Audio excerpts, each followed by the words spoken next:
The art of war.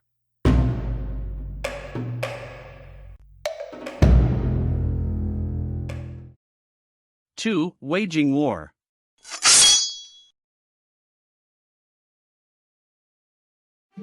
Sun Tzu said, "In the operations of war, where there are in the field 1,000 swift chariots, as many heavy chariots, and 100,000 mail-clad soldiers, with provisions enough to carry them 1,000 miles.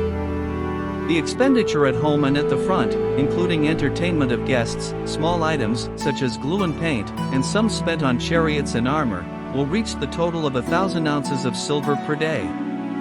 Such is the cost of raising an army of 100,000 men. When you engage in actual fighting, if victory is long in coming, then men's weapons will grow dull and their ardor will be damped. If you lay siege to a town, you will exhaust your strength.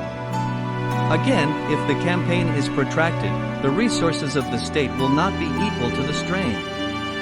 Now, when your weapons are dulled, your ardor damped, your strength exhausted, and your treasure spent, other chieftains will spring up to take advantage of your extremity.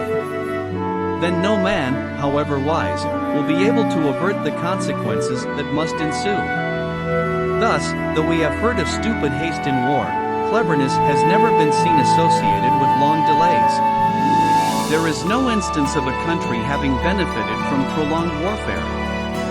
It is only one who is thoroughly acquainted with the evils of war that can thoroughly understand the profitable way of carrying it on.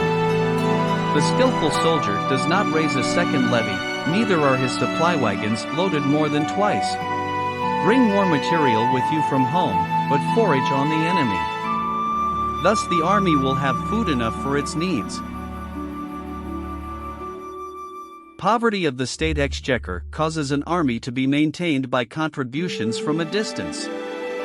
Contributing to maintain an army at a distance causes the people to be impoverished.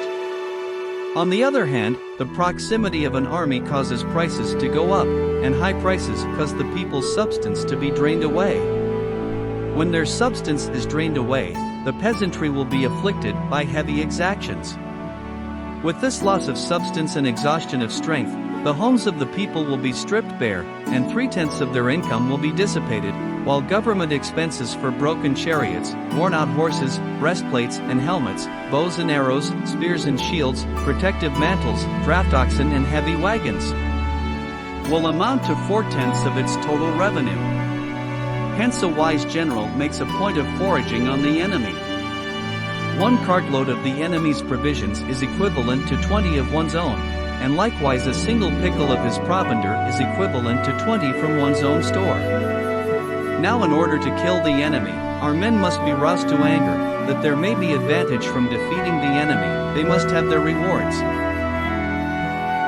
Therefore in chariot fighting, when 10 or more chariots have been taken, those should be rewarded who took the first. Our own flags should be substituted for those of the enemy, and the chariots mingled and used in conjunction with ours.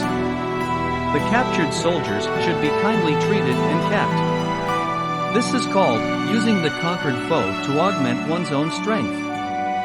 In war, then, let your great object be victory, not lengthy campaigns. Thus it may be known that the leader of armies is the arbiter of the people's fate, the man on whom it depends whether the nation shall be in peace or in peril. Thank you for watching the video.